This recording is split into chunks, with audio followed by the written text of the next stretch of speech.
എല്ലാവർക്കും സ്നേഹവന്ദനം. ഞങ്ങളിപ്പോ നിൽക്കുന്നത് വെട്ടുകാട് ബീച്ചിലാണ് നിൽക്കുന്നത്. 2021 ഞങ്ങള് വന്ന് വീഡിയോ എടുത്തിട്ടുണ്ട്. അന്ന് കടല ഷോപ്പിൽ വീടുകൾ ഇപ്പൊ മൊത്തം തകർന്ന് ആ ഒരു വീഡിയോ ഞങ്ങള് എടുക്കാനായിട്ട് ഇടയായി. അതിൽ സംസാരിച്ചിട്ടുണ്ടായിരുന്നു. വീഡിയോയിൽ അവരുടെ അവസ്ഥയും കാര്യങ്ങളൊക്കെ സംസാരിച്ചിട്ടുണ്ട്. പിന്നെ ഞങ്ങള് ഇന്നും ആ ഭാഗത്തേക്ക് വന്നു. കഴിഞ്ഞ നമ്മള് വീഡിയോയിൽ കണ്ടതുപോലെ കുറച്ച് ദിവസം മുമ്പും അതേപോലെയുള്ള ചില സംഭവങ്ങൾ ഇവിടെ ഉണ്ടായി. വീണ്ടും കടൽക്ഷോഭത്തിന്റെ കാര്യങ്ങളൊക്കെ ഇവിടെ നടക്കാനിടയായി. കടലുള്ള കടലിലേക്ക് കയറാനിടയായി. ഇപ്പോഴും പറഞ്ഞതുപോലെ ഒത്തിരി വീടുകൾ ഇങ്ങനെ തകർന്ന് കിടപ്പുണ്ട്. ഒത്തിരി വീടുകൾ ഇങ്ങനെ പൂർണ്ണമായിട്ടും ഭാഗികമായിട്ടൊക്കെ തകർന്ന് രണ്ട് വാതിലുകൾ മാത്രം ചില വീടുകളിൽ പോകുന്നത്. അകത്ത് കയറി കഴിഞ്ഞാൽ നേരെ ഇറങ്ങുന്ന കടലിലോട്ട്. അതായത് കടലിപ്പോ അല്പം ഉള്ളിലോട്ട് മാറി നിൽപ്പുണ്ട്, നോർമലായിട്ട് നിൽപ്പുണ്ട്. അല്ലെങ്കിൽ കടല് വന്നിട്ട് ഏകദേശം റോഡ് അടുപ്പിച്ച് കടലിൽ എത്തിക്കുന്നതാണ്. ഇതൊക്കെ ഉണ്ടായിരുന്ന കെട്ടിടങ്ങളൊക്കെ തകർന്ന് ഇങ്ങനെ കിടപ്പുണ്ട്. പിന്നെ അങ്ങോട്ട് നോക്കി കാണാം, ആ ഭാഗത്തോട്ടൊക്കെ വീട് അടിഭാഗം മൊത്തം കടലെടുത്ത് പോയിട്ടുണ്ട്. അതുപോലെ ഞങ്ങൾ നിൽക്കുന്നതിന്റെ ഈ ബാക്ക് വശം ഇങ്ങോട്ടും അതുപോലെ തന്നെ കാണുന്ന എല്ലാ വീടുകളും വീടിന്റെ ബാക്ക് ഭാഗം മൊത്തത്തില് പോയിട്ടുള്ളതാണ് കേട്ടോ.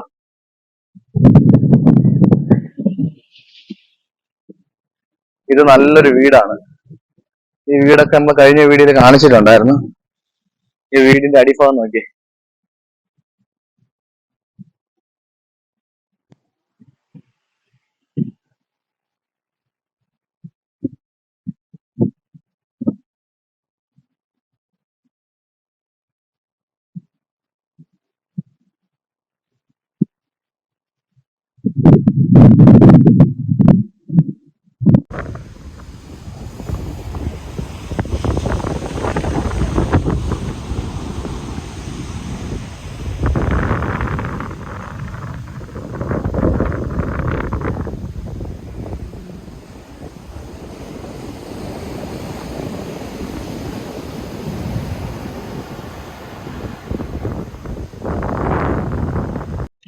അല്ല, ഇവിടെയുള്ള ആളുകളൊക്കെ എങ്ങോട്ടാണ് മാറിയിരിക്കുന്നത്?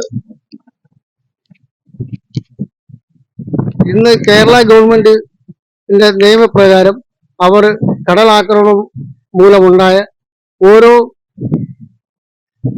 കുടുംബം എന്ന് പറയുമ്പോൾ അവർ താമസിച്ചുകൊണ്ടിരുന്ന വീട്ടിൽ താമസിക്കാനുള്ള അസൗകര്യം കാരണം കേരള ഗവൺമെന്റിന്റെ നിർദ്ദേശപ്രകാരം അവർ മാറി താമസിക്കുമ്പോൾ അവർക്ക് ഇഷ്ടമുള്ള ഒരു വീട് വാടകയ്ക്കെടുത്ത് അതിന്റെ വാടക കേരള ഗവൺമെന്റ് കൊടുക്കാമെന്ന് സമ്മതിച്ചു.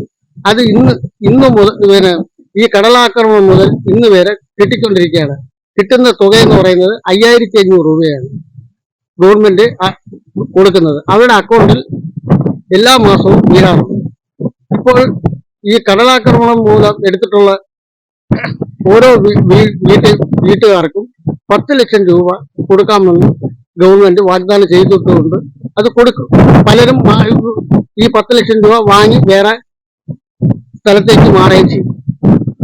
ഇതാണ് ഇവിടുത്തെ സാഹചര്യം. പക്ഷെ ഇപ്പോഴത്തെ സാഹചര്യത്തിൽ പല വാഗ്ദാനങ്ങളും ഇലക്ഷൻ നടക്കുന്നതുകൊണ്ട് പല വാഗ്ദാനങ്ങളും പറയുന്നുണ്ട്. അത് ഇലക്ഷൻ തീർന്നാൽ പ്രാബല്യത്തിൽ വരുമോ ഇല്ലയോ എന്നുള്ളത് നമുക്ക് നേരിൽ കണ്ട് കാണാം. കഴിഞ്ഞ ആഴ്ച ഉണ്ടായി.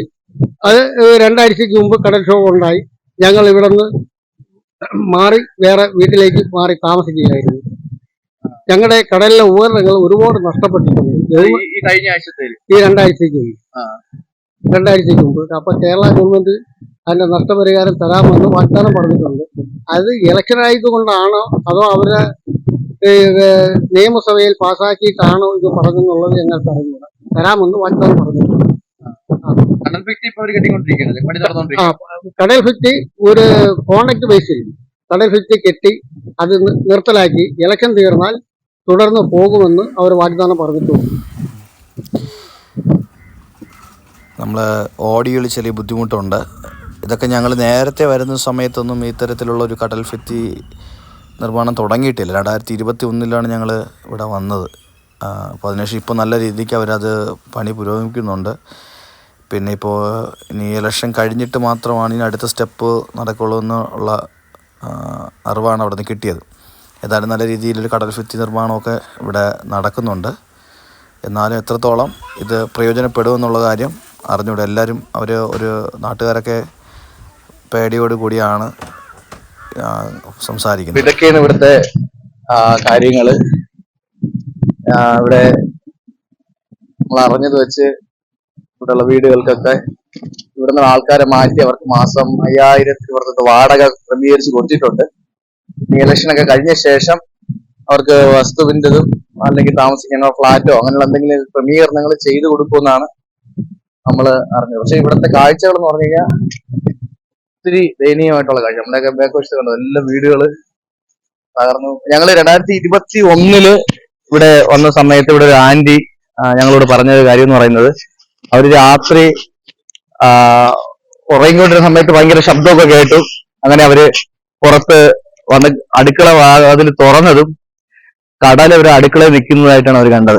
കാരണം അത്രയ്ക്ക് ബാക്കി എല്ലാ ഭാഗം ഇടിച്ച് ഒത്തിരി നാശനഷ്ടങ്ങൾ അവിടെ ഉണ്ടാക്കി. ഞങ്ങൾ ഈ പൊയ്ക്കൊണ്ടിരിക്കുന്ന ഈ സ്ഥലത്തൊക്കെ ഒത്തിരി വീടുകളെല്ലാം പൊളിഞ്ഞു.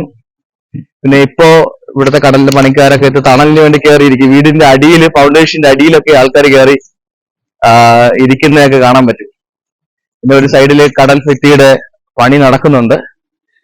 ഇനി ഇലക്ഷനും കൂടെ ഒക്കെ കഴിഞ്ഞിട്ടേ ആയിരിക്കും ബാക്കി വർക്കുകളും കാര്യങ്ങളൊക്കെ നടക്കുന്നത്. അപ്പൊ എന്തായാലും ഇവരുടെ കാര്യങ്ങൾ ഒത്തിരി ദയനീയമായിട്ടുള്ള കാര്യങ്ങളാണ് ഇങ്ങോട്ടുള്ള കാര്യം. പക്ഷെ നമുക്കിതില് വേറെ ഒന്നും നമുക്ക് ചെയ്യാനായിട്ട് പറ്റാത്ത കണ്ടീഷനാണ്. ഇതൊക്കെ കണ്ട് മിണ്ടാതിരിക്കാം എന്നല്ലാതെ വേറെ ഓപ്ഷൻ നമ്മുടെ മുമ്പിലില്ല. പക്ഷെ നമ്മുടെ ഗവൺമെന്റ് ഒക്കെ തക്ക സമയത്ത് ഇടപെട്ട് കാര്യങ്ങളൊക്കെ ചെയ്യുമെന്നുള്ള ഒരു വിശ്വാസത്തിൽ ഇവിടെയുള്ള ആളുകളും ആയിരിക്കുന്നു. നമുക്കും ആ വിശ്വാസം മാത്രമേ ഉള്ളൂ. അപ്പൊ ഇതൊക്കെ നമ്മുടെ സമൂഹത്തിൽ നടക്കുന്ന കാഴ്ചകളാണ്. ഞങ്ങളുടെ കൺമുമ്പിൽ കാണുന്ന ചില കാഴ്ചകൾ ഞങ്ങളിങ്ങനെ ചെറിയ രീതിയിൽ എടുത്ത് കാണിക്കുന്നതാണ്. ഓക്കെ, ദൈവം നിങ്ങൾ എല്ലാവരും ധാരാളമായി തന്നെ അനുഗ്രഹിക്കട്ടെ.